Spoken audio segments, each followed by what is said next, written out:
Swayam Prabha. Digital India. Educated India.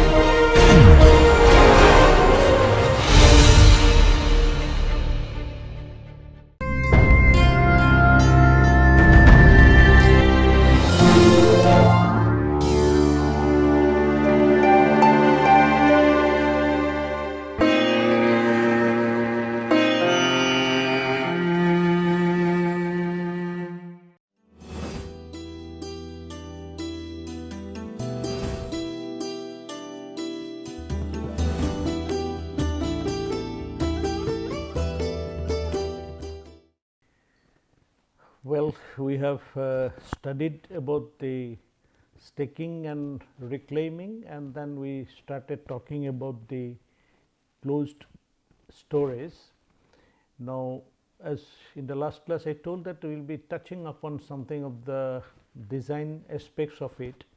We are not going to do the detailed design of bin or silo, but here I will introduce a basic concepts that how the whole designing operation is done, because with the new our budget as it has planned for that, in which way our infrastructure will be revamped, and there will be a lot of opportunities for improving some of our stock situations, as because all over the country there are number of open cold storage, like in the thermal power stations, in the port, in the fertilizer plant, in maybe in the our railways siding area, mines. These stocks, if it is brought into a closed storage system, then there could be a lot of environmental benefit out of it, as well as it could be a long term life cycle costs of operations of different systems also may improve. So, in our country there are certain houses who are doing the designing job, but as in the last class we told about the Euro silo, that who are doing mega silos like of 100,000 meter cube capacity. Those type of business and those type of manufacturing hubs should be coming up in India, but before that 2-3 different type of studies are necessary, as exactly having a national level database of our open storage systems, and then potential of the business potential for the closed storage system. Those things will be done, but nevertheless we should be prepared to design such facilities. So, today I will be just discussing a very brief outline, and also I will be, as I have told earlier, we will be doing some, so that you can explain the basic concepts of bin and silo design. Now, here the first thing, we need to know the different dimensions and different pressure notations when you are going to do, and you should be able to read the design literature, and you should be able to follow some of the design related lectures which are available. So, thing is there, here we have taken out a figure from the structural silo design lectures. I have given at the end the references. I request you please go through that. Now, here you can see that one particular design example has been taken, which in the previous lectures I have not shown you, about the eccentric loading bin. Now, you can see here that what is that eccentricity. That means we can have sometime designing a silo that the opening discharge is at a different, that central line of the discharge point is different from the central line of the your loading point. That silo, that material is getting loaded like this, and that it is storage. So, the different geometric parameters that are required while you are designing, you will have to, that what is the characteristic cross section dimension, that is very important, that your opening how it is going, that characteristic dimensions is important. Then your how much the eccentricity of the filling, because if the storage is getting, this is the central line of that, and then whether your loading is having this much of eccentricity, material is being loaded here, and at the same time that when it is going out, here also that center point of the your evacuation point, that is having a eccentricity. Now, there is also the distance from the outlet to equivalent surface. Say you can see here, you have got, this is where your things are going out, and then here where it is the this material we can have an equivalently, if this is leveled out, it may fill up to here. So, this height is called your distance from the, that is equivalent height. Then this material, when it will be coming over here, it will be giving different pressures. These pressures and then the stress which will have to be withstood by the structure, that is very, very important. So, when you will be designing, you will be designing whether if it is a steel silo or steel bin, or if it is a concrete silo, that will have to be designed for how much pressure withstanding capacity, that means how much stress it should be there, then the what will be the, if you are having a steel, that material will have to be how much strength. So, this pressure, what is a horizontal pressure, because of the material here, it will be giving a pressure over here, and then there will be a vertical pressure which is coming down over here. Now, there is an inclined surface. On that inclined surface, you have got a that is your hopper friction pressure will be coming, that tangentially, and normal to it will be a normal pressure to the hopper. And then there will be a wall friction, because this material, when it will be as a mass flow, it will be flowing down, then this will be giving a friction. Then how much is this friction, that is very, very important. And then another important point to design is, what is this your angle, at what angle, that is called your mean angle of inclination of the hopper, because these parameters, they will be exactly affecting that your behavior of flow, and then that how, that is if your that if there is a weakness in your structure, it may fail. In the last class we told about that how that your bin failure may take place. So, then next thing what you need to know, in the hopper portion below here, what are those, this hopper load, that is here on the hopper wall, we have got a hopper length, that this is your the length of the hopper, and there we are having a normal pressure, that is a, which is shown in the previous figure. You can see that these normal pressures, this have got different components, it may come. Then the hopper friction pressure, that is there, and then there is 2-3 things to be known, that is your kick load, that is a local load that occurs at the transition point. This point is a transition point, your material was having all this horizontal, then there was a vertical, and from here we are getting this a tangential in this different, this is your a transition point. Here whatever the load will be coming, it is called your kick load, and patch load is when you are considering a small portion of it, then on that whatever load will be coming, that will be called as a pressure. Then while designing a hopper or a bin or a silo, that is in particularly bin and silo, we have got a vertical wall section and then the hopper section. Now, this inclination angle, sometimes there could be a silo or bin, it is totally flat, because you are having a good flowing material. Even if you are flat, then you just open the gate and the material will fall down. For example, if you are taking a mustard seed on a bin, then for that mustard seed of the bin, if you just keep a flat one and then there is a small hole, then also the material, because it is a highly flowable material, will get discharged. So, then the design should be considering that what type of flow behavior you want to get. This also we discussed earlier, that we may get 2 types of flow, that is your mass flow and the funnel flow, and then there could be an internal flow. That means sometimes you may design it to have a rat hole like this. The rat holing is a problem, but sometimes in some cases you may have even the rat hole formations. That is, we want to take the discharge on this way, because if it is there, you are keep maintaining a static pressure over here, and then if it is a highly abrasive material, then also your that silo or bin will not be affected, because the friction will not be there with the material and the wall. So, then your if you are to get these things, then what comes the most important thing things to start with the design, because the material is the main your determining factor here. Now, that when you will be designing a silo, you can have or bin, whether the size of it, you can have sometimes very small bin, intermediate bin, large bin, or eccentrically designed bin, depending on your the type of material.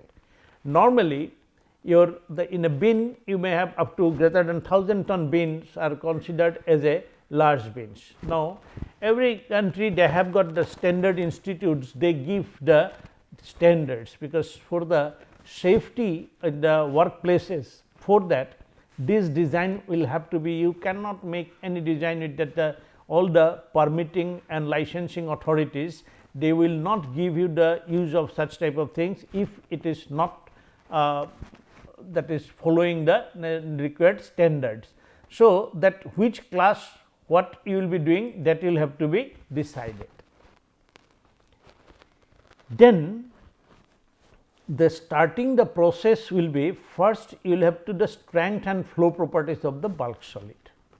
So, that is why in any design for transportations, for storage, and then for other handling, your material properties are the most important parameter, and that is why you will have to go for this laboratory studies of the different properties. In the, I think in our first and second lectures we were telling about that what are those tests, and then these tests are also to be done as per the, that is your international standard accepted by everybody. So, all laboratory whoever is being used for doing this testing will have to see that this laboratory is following the standard norm, and if you are in industry, you are not going to take any this certified data if that laboratory is not accredited. Now, for the getting that accreditations, you will have to have those standard equipment, that is in the first part. Now, that what are those properties mainly, that is exactly we will be requiring its abrasivity, its that compressive strength, its shear strength, its flowability, its handleability, its that moisture content, its sometimes the responses with moisture. Then these are the main properties that you will have to design. Then the bin geometry.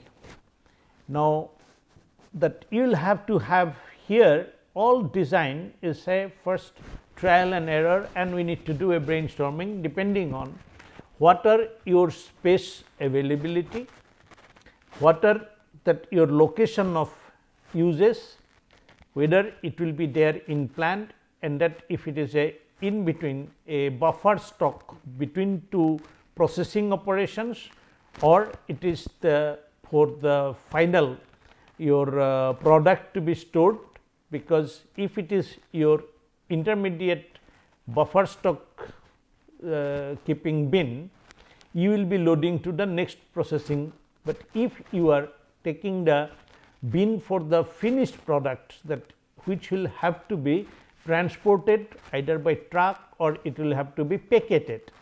Now, depending on that, the geometry of the bin will have to be different, because if you are thinking of that your product which is coming after, say maybe in some processing plant, after that things you are getting in a wet process, you are doing it by drying, after drying you are getting a powder form or a some particular segregate size, those are coming and you are keeping in the bin. From there, if it is to be packeted, maybe a small packet or maybe bags, depending on that your the geometry in which way it will be going, whether it would be having the bin with a spout for this ones, whether it's a, you are going to get it taken out by a vacuum or a forced pressure, or it is just a free flowing, depending on that your the bin geometry will be designed. Now, that along with that the capacity, of course, that is your carrying capacity of the following unit, that will be determining, because your what is the time for your storage. When you are going to design, it will be a simple calculation will have to be made. if you are doing to a packeting purposes, then the packet for each, whether you will have to release the material at what rate, or it is continuously flowing and it is going over there. Now, then what should be the storage capacity for a 1 hour, 2 hour, 3 hour, then you need to decide depending on your processing whether you want to stock for a 1 day stock, 2 day stock, or 1 hour or 2 hour stock. And once this then that will be determining the capacity. Then the pattern, that is whether it is a totally your material it is flowing continuously or you are going intermittently. This whole thing will be telling that now you need to see the design, whether you want to get a square type of bin vertical person, and then you may have a pyramidal type of hopper, or you are having a that is your rectangular big that is your bunker type of storage systems with the bottom with a number of evacuating, that geometry will be different, or you want to have a big circular silo, and in that there will be a hopper, whether it will be a single hopper or double hopper. If it is there a hopper, then it will have to be loading onto a ongoing railway wagon, or it will be loading on a truck, or it will be feeding with a feeder to a conveyor belt. Now, once these are specified, you do a first conceptualization in the design, and this geometry separately, that is your what will be the roof cover will be given in which way depending on the how the material is coming, and then what will be the transition from your vertical to these ones at what angle will do. Now, if you are bringing a vertical wall and then suddenly when you are bringing it over there at that corner point, there will be different type of stress, and there the kick load will be coming. So, the type of geometric structures, whether you will be using overlapping and whether you will be making them to join with a butt joint, or you will be welding, or will be making with the same sheet metal you will be giving, or inside you will be giving a liner so that your some stress will be released, those things will be coming in your designing part. Then the other important thing is you will have to estimate the bin wall loads, that is how the wall is getting loaded. In the previous diagram we said that there will be a horizontal pressure coming onto the bin and also the vertical pressure. Now, ultimately if you are going for say thinking of a steel structure, then it will be a shell type of structure. Some of you in a civil engineering you might have studied about that how your pressure vessels and pressure shell type of structures will be making. It is different, not like just on a rod or a bin how the load is coming, but where you are giving a circular and then a cylindrical shape, the stress will be different. You will have to consider how will you consider the hoop stress there. Now, but thing is that the bin load, how much it is coming, once you calculate, then you will be knowing that what will be the stress, and the stress is determined to find out what should be the thickness of that wall. If you are doing it a concrete, then exactly how much reinforcement will have to be placed over there, or if you are making sometimes in grains and all, we are keeping bulk material, even in a wooden silo could be there, even in a other material, or your metal alloy plates can be rounded to make a wall. So, you will have to consider that by on the wall loads, and again that one wall load will be say that if you are having a keeping say titanium oxides, if you keep it, or you are keeping sometimes say for example in a tungsten carbide storage small bins you are making in a plant that you want to make this for the manufacturing of the drill bits, you will have to have the tungsten carbide powders, you are making it over there, in between you are storing and then going for the, then in that manufacturing process there will have to be in between keep some silo. Then depending on the density of the material is different, so the load will be different and accordingly we will have to make it. Then the design and detail the bin structures, once that is there, you have got the basic concept, but that will be now supported somewhere. Then for supporting, what type of supporting structures will be there, whether it will be on a platform, whether it will be on a post or a structural post, or it is on a reinforced structures, those area also will have to be designed. Now, one point you can understand from here, that designing is you will have to do a lot of that, depending on the situation where you need, these points are to be taken, but then you will have to apply your basic engineering knowledge.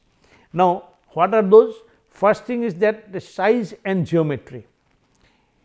You conceptualize first that okay, I will go this type of, I will go this type of, these are my alternative. In the design we will say if we put this type of things, then how my system will be behaving, and then if you have to construct it, then what will be the total material requirement, what will be the material cost, and then what will be my this the manufacturing difficulty, in then what is that, say in some time you may find that if a good welder or good riveting type of things in a small bin preparations with a square type of, and it will be very easy, people can do it very quickly. But then one thing is that somebody will say okay, with this how much exactly steel will be required for keeping the same volume. This type of problem you can do, a very design problem you can formulate and start doing exercise, that with the to retain the same volume of material, which shape will be requiring more surface area, which shape will be requiring more steel. Then you can decide that if we are having this different type of shapes, then which one will be having more difficulty in manufacturing. Another could be criteria of designing, that if we are having these different shapes, which shape will be giving that structure more stress. That means which type of structure will be more prone to failure because of certain inherent that is stress behavior.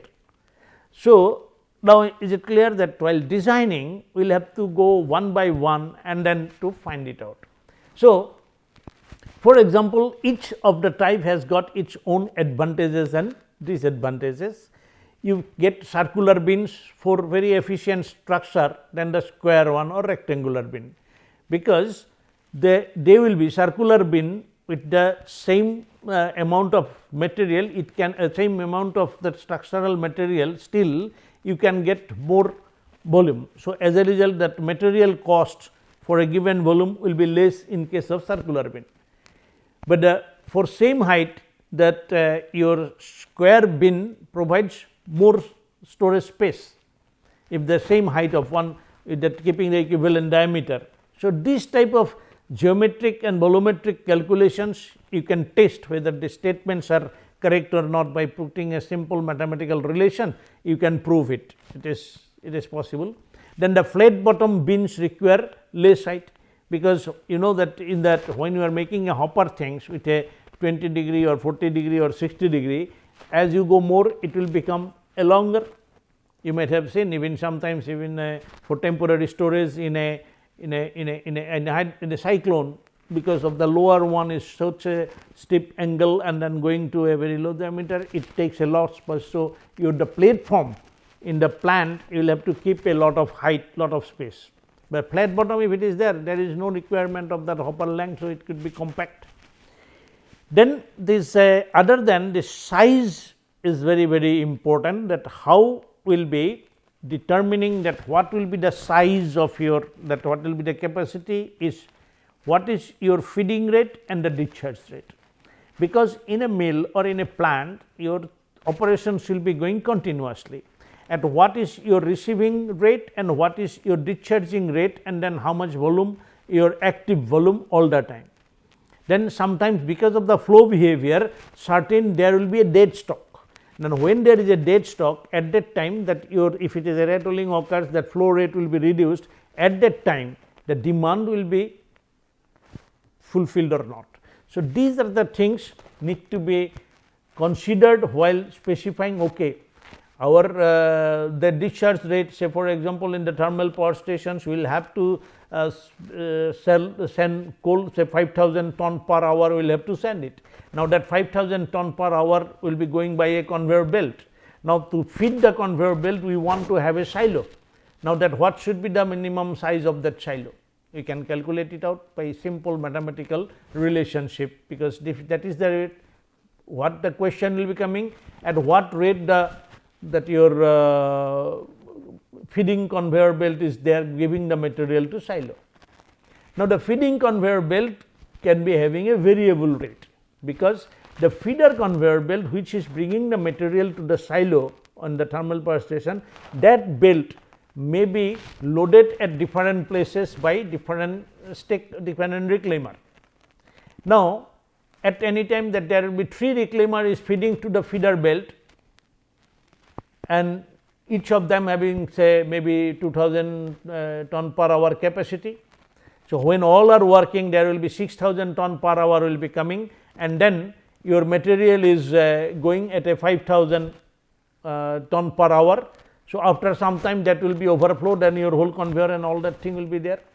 So, you will have to know that if all these are working, at automatically a signal must go that one of the reclaimer will have to be stopped. So, this feeding rate and the discharge rate to the whole system operation control need to be part. So, that is why while designing we will have to look into that in which way our this will be coming.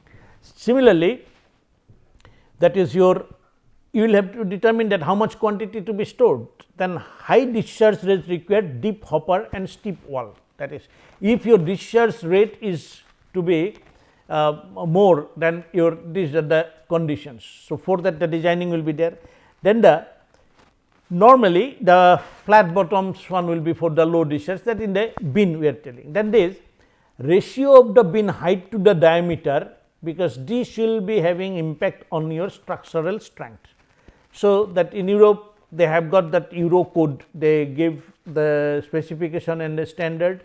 We will have to see that how depending on that different bins are given different name in Europe. In Europe they say squat bin, where the height does not exceed 1.5 times the diameter, those are square bin, and slender bin which will look very thin, that means their height to the diameter ratio is more than 1.5.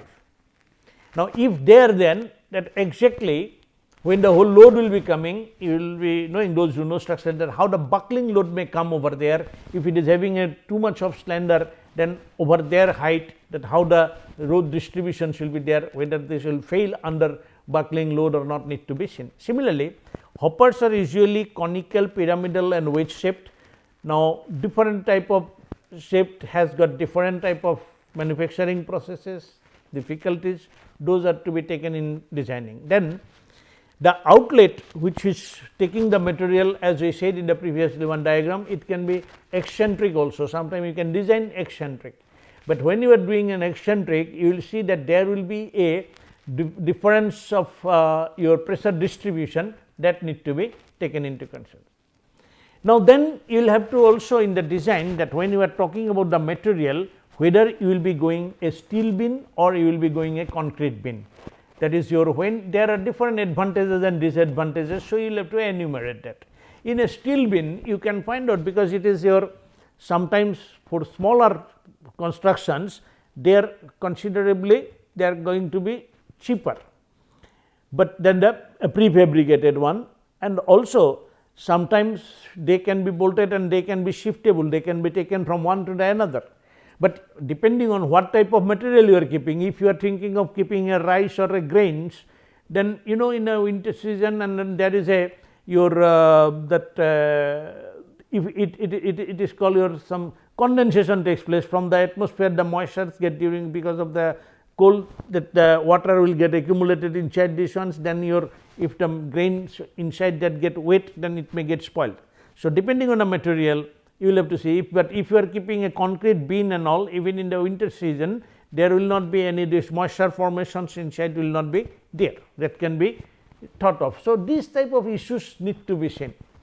But as I said earlier, also this vertical and horizontal forces on the wall need to be seen. So, all of you may be knowing that your hoop stress, because when the material will be here, there will be pressures will be given to the wall, that wall pressures, because of this is given a shape of a circular shape, there will be a circumferential stress which is called also hoop stress, and then there will be a longitudinal stress. Now, this hoop stress, which is normally given with your internal pressure and the diameter, that divided by your 2T is that thickness. So, that your this hoop stress, it depends on the thickness of this wall, steel wall, we are talking of the steel. Then in case of a longitudinal, it is given by, that is PD by 40. You can see that their ratio will be just half, but that means which the material, how it will behave, this the distribution of pressures need to be considered. Right. Now, in case of your RCC bins, then what be there, the vertical compressive forces will have a, they will tend to fail in the tensions, that which type of forces will make them to fail. So, those things are considered in designing the things. Now, say this in case of steel bin, that is normally the circular one is adopted, and there the lateral forces, these hoop tensions need to be looked into carefully, because they can be failing into this one, because it is here as you say that your wedge stress, hoop stress is more, that means it is below, that is longitudinal stress, it is coming less, but thing is that if it is subjected to your vertical pressure, then they will be having a more tendency to buckling. That is type of things are to be considered in designing things. Now, on a long tall silo, that is your how the pressure, vertical pressure and horizontal pressure, it varies. There are in the Jenkins book, all the design books of silo, you will find that they initially vary, then later after some time the variation becomes very this almost negligible. Now, that is why that increase in the horizontal pressures are negligible beyond certain point, but here that while the designer must take a very clear idea, and the designing, it will have to take a lot of other considerations into point. In a one class we cannot bring out the whole design calculations and things over here, but I wish that you know that how the designing can be affected by a lot of factors, including that is your temperature variation, consolidation, moisture content, segregation, the degradations of the material, it may take place if you are not taking in a proper type of storage and taking out, if it is having a long time storage or dead storage, the dead stored material, their quality may get changed, then how it is a abrasion, impact of pressures, rapid filling and discharge, then if they get powders, then powders may be having a different behavior. Then if it is coal and all, their dust which will be getting accumulated with air, they can become a explosive mixture, so that those dust explosions may take place. Then there, if the materials are taking different type of settlement, if you are eccentric loading, in one side it is getting consolidated, in another side it may be loose, and then there would be a different type of problem. Then there could be vibrations in the structures, because of that vibration the material they can get differently segregated. Then the discharge equipment on which it will be putting, then total how much the load is coming because of the roof, different type of combination of load, so many factors are there. And but what the main in the designing we have discussed earlier also, the angle of friction of the wall and the material, that ultimately will be deciding which factor, which type of that flow will occur.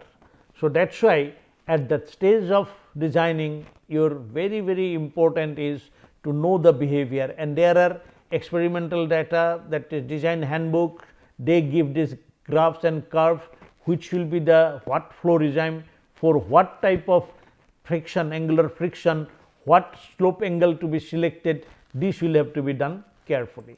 And then once you do, the whole design process is, I told it in the other class also, that experimental determination of the angle of internal friction, experimental determination of the material beam wall angle of friction, experimental determination of the material flow function, then flow factor charts need to be collected. Obtaining the flow factor is very important. Then calculating critical stress, this we discussed earlier in the class. Then calculated of the maximum angle theta, which that your hopper portion will be there. Then the calculated minimum diameter. These things will be going on while as a designing process. But thing is that there are lot of issues. Read these articles, that structural design of bins for the steel silo, you can get a very good idea.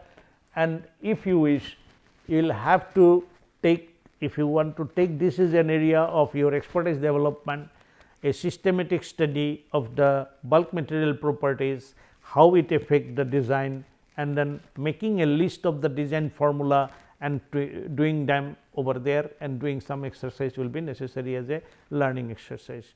But with this we will be stopping the discussion on our bin, silo and bunker. We will be going to the next topic, but I wish please take up some of the your design related problem and go on doing the things while working.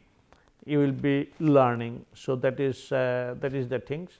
Now, the textbooks which are there, please go through that, and this is, as I said, the design part is a very old one, that classic designs are there, but today a lot of innovations have come and you will have to take the, that is why I told you to study about the websites of Eurosilo, and then you start a writing and finding out what are the new trend has come in designing of this. Okay. Thank you very much.